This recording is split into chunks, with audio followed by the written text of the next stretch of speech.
याद रखना, धनवान आदमी की शोभा तब बढ़ जाती है जब अपने रिश्तों का सम्मान करता है, और ऊंचे पद पर बैठे हुए व्यक्ति तब बहुत सुशोभित होते हैं जब अपने बड़े रिश्तों का बड़े श्रद्धा से आदर करते हैं, नमन करते हैं, तब उनका सम्मान खुद बढ़ जाता है।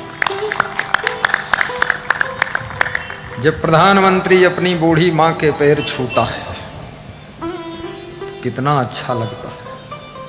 पूरे देश के पुरुषों को संदेश मिल जाता है कि मां का स्थान प्रधानमंत्री के स्थान से भी बड़ा है। मां के पैर धोता है। जब एक IAS अफसर अपने दादी मां के पैर छूकर मस्तक में लगाता है, पैर छूने की व्यवस्था, पैर यानी पैर, पैर का मतलब घुटना नहीं, टांगे नहीं, पैर नीचे होते हैं जहाँ ये पंजा होते हैं। कितने लोग पैर ही नहीं जानते, तो खोपड़ी छू के खोपड़ी में लगा ले खोपड़ी नहीं छूना है, पैर नीचे पंजा छू और अपने मस्तक में लगाओ कि मेरा शीश आपके चरणों में अर्पित है, मेरा अहंकार आपके चरणों में समर्पित कर रहा हूं। और याद रखना, अहंकार जब मरता है तो शांति का द्वार खुलता है, सुख का द्वार खुलता है। अहंकार के मरते ही अपने आप सुख में तुम डूब जाते हो। ये दुख देने वाला भगवान कृष्ण से अर्जुन ने श्रीमद् भगवत गीता में प्रश्न पूछा था। अर्जुन उवाच कि हे भगवान, मनुष्य की जिंदगी नरक कैसे बनती है? इसको नरक कौन बनाता है? क्या यमराज नरक खोद कर बैठा है, मरने के बाद सबको उसमें डालता है? कृष्ण हंसते हैं। कृष्ण का स्वभाव हंसने का था। अपना स्वभाव जैसा अभ्यास बना लो वैसा हो जाता है। निराश होकर के बैठने का स्वभाव बना लो, हर समय तुम उदास बैठे रहोगे। प्रसन्न रहने का स्वभाव बना लो, मुस्कुराते रहोगे। हंसने का स्वभाव बना लो, हंसते रहोगे। जो है सो है, हंसने से कुछ कम होने वाला नहीं, खुश रहने से कुछ घटने वाला नहीं, और मुंह ऐंठने से कुछ मिलने वाला नहीं। खूब उदास हो जाओ, निराश हो जाओ, ऐसे लगे अधमरे बैठे हो, उससे भी कुछ कोई देने वाला नहीं है। इसलिए कुछ हो ना हो, जो है सो है, जो है बहुत है, लेकिन अपनी खुशियां तो अपने मुखमंडल पर रहना ही चाहिए। मस्ती में जिंदगी जीना चाहिए। तालियां भी बजाना चाहिए। मैं यहां देखता हूं बहुत लोग इतना टेंशन में डूबे हुए हैं, सब ताली बजाते हैं, वो बेचारे ऐसे बैठे, उनको होश हवास है नहीं कि हम हैं कहाँ लाश जैसे बैठे, लाश। अब ये लाश यहाँ आई है और लाश यहाँ से वापस जाएगी। गुरुदेव की दम निकल गई प्रवचन सुनाते सुनाते, लाश में जान आई ही नहीं। थोड़ा ताली भी बजाइए, थोड़ा हंसिए, हंसने की आवाज भी आनी चाहिए, ही करिए थोड़ा। दुनिया के झमेले हरगिज कम न होंगे, अफसोस बस यही एक रोज हम न होंगे। धीरे धीरे दुनिया से विदा होने का समय सबका आ रहा है। चली जा रही है उम्र धीरे धीरे, चली जा रही है उम्र धीरे धीरे, झुकी जा रही है कमर धीरे धीरे, झुकी जा रही है कमर धीरे धीरे, घटी जा रही है नजर धीरे धीरे, काटी जा रही है नजर धीरे धीरे चली जा रही है उम्र धीरे धीरे चली जा रही है उम्र धीरे धीरे। बचपन भी बीता, जवानी आ गई, जवानी भी उतर रही है, बुढ़ापा आ गया, बुढ़ापा भी जा रहा, जर्जर अवस्था रही है, गर्दन भी हिल रही, हाथ हिल रहे, पांव हिल रहे। एक समय वो था 15 फुट लंबा कूदते थे, अब 1 फुट लंबा चलना मुश्किल हो गया है। बेटा बहू उठाते हैं, ना खुद बैठ पाते हैं, ना खुद उठ पाते हैं, ना खुद चल पाते हैं। इसलिए बहुत से लोग कहते हैं चलते फिरते मेरी मौत हो जाए, ऐसा आशीर्वाद देना, क्योंकि वो दुर्दशा देख रहे हैं। तो चलते फिरते मौत हो जाए तो इनका सड़क पर एक्सीडेंट हो जाए, और क्या। तुम्हारे कहने से ऐसे कोई मौत होने वाली नहीं है। जब शरीर कमजोर हो जाए, उठने बैठने चलने फिरने लायक न रहता, उससे पहले किसी की इतनी सेवा कर लो कि सेवा के पुण्य के ब्याज से ही तुम्हारी भी कमजोर उम्र में सेवा होगी। सेवा करो,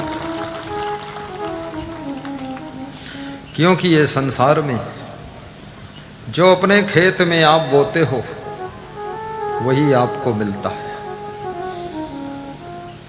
गेहूं बोओगे तो उसमें चना नहीं होगा, गेहूं ही होगा। सेवा करोगे तो आपकी भी सेवा होगी।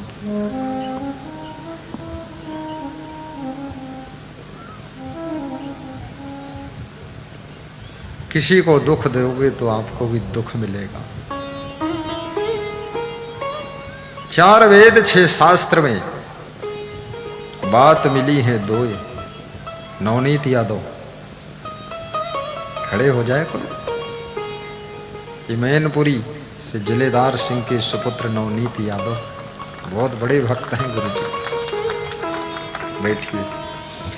4 वेद 6 शास्त्र में बात मिली है 2। सुख दीन है सुख होत है, दुख दीन है दुख होए, दुख दीन है दुख हो। सुख बांटो तो तुम्हारे भाग्य के खाते में सुख जमा होता चला जाएगा, पूरा अकाउंट फुल हो जाएगा।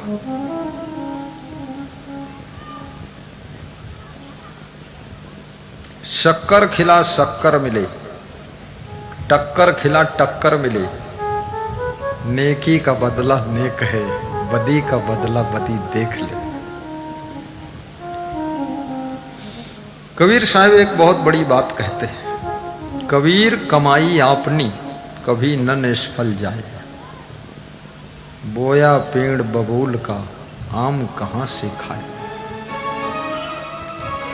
कबीर साहब में ये विशेषता थी कि वो एग्जाम्पल देते थे, उदाहरण देते थे।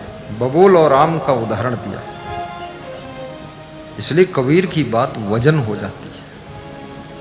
उदाहरण तुलसीदास भी उदाहरण देते हैं, और उदाहरण में दम होती है। बात तौल गई, तौल दिया बबूल और आम से। बोया पेड़ बबूल का आम कहां से खाए। कबीर कमाई आपनी कभी न निष्फल जाए, बोया पेड़ बबूल का आम कहां से खाए। छोटी सी कथा है। किसी गांव के बाहर एक साधु रहता था। पीपल के पेड़ के नीचे किसी ने चबूतरा बनाया था, एक हैंडपंप लगा दिया था और उसकी धारणा थी कि पीपल के पेड़ के ऊपर ब्रह्म राक्षस रहता है। ब्रह्म राक्षस, लोग ब्रह्म को पाना चाहते, अब राक्षस कहां जाएगा। बड़ी विचित्र विचित्र मानंदी संसार में।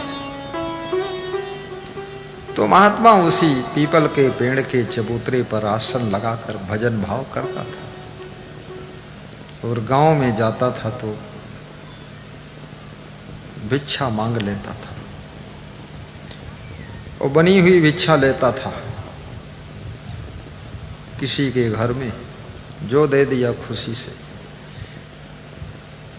कोई रोटी दे देता था, सब्जी दे देता, कोई पूड़ी सब्जी देता, कोई दाल चावल दे देता। महात्मा बोलता कुछ नहीं था। कम दिया तो कम ले लिया, थोड़ा ज्यादा दे दिया तो ज्यादा ले लिया, कोई नहीं दिया तो मुस्कुरा दिया और चल दिया। महात्मा अच्छे स्वभाव का था। तो उस गांव में एक स्त्री थी, 70 साल की उम्र थी। उसने उस महात्मा को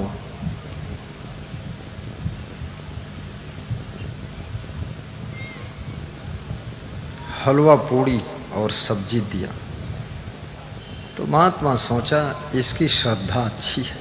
दूसरे दिन वो महात्मा उसी के द्वार फिर पहुंच गया तो उसने खीर पूड़ी सब्जी दे दिया। तीसरे दिन फिर महात्मा पहुंच गया तो उस महिला ने महात्मा के लिए दाल चावल सब्जी रोटी दे दिया। चौथे पांचवें छठे दिन फिर पहुंचा तो उस महिला के मन में ऐसा हुआ कि ये बाबा तो मेरे पिंड पड़ गया, रोज आता है, इतना बड़ा गांव किसी दूसरे के यहां जाए। लेकिन याद रखना, महात्मा तो महात्मा है, भगवान भी उसके यहां नहीं जाता है। जिसके पास में प्रेम नहीं होता है वहां भगवान भी नहीं जाता। भगवान तो भगवान, महात्मा तो महात्मा, लेकिन एक कुत्ता भी उसके द्वार पर नहीं जाता है जिसमें सेवा का भाव, प्रेम भाव नहीं होता है। कुत्ता भी पहचान लेता है यहाँ ठीक नहीं।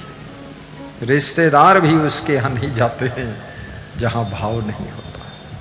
पड़ोस से निकल जाएंगे बिना बताए, मोबाइल भी नहीं करेंगे।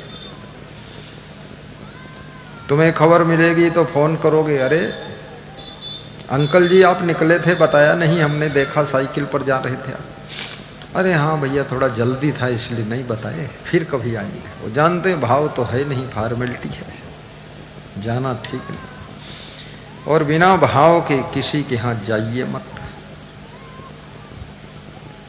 और अपनी जिंदगी का इतना बड़ा प्रभाव बनाइए, इतना सुंदर स्वभाव बनाइए कि आपके स्वभाव से, आपके प्रभाव से लोगों के हृदय का भाव भी बदल जाना चाहिए, भाव भी बदल जाना चाहिए।